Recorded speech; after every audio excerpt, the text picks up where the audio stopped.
মামামের বাসায় কি হয়েছে? কেক আছে। কেক কে খাবে?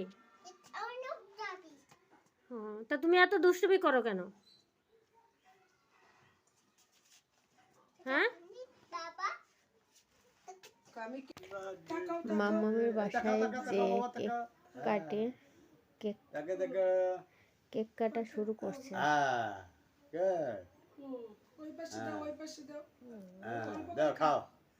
সেই কাটা কাটছে, কাটে খাওয়াও শুরু করছে। কেকের পাগল।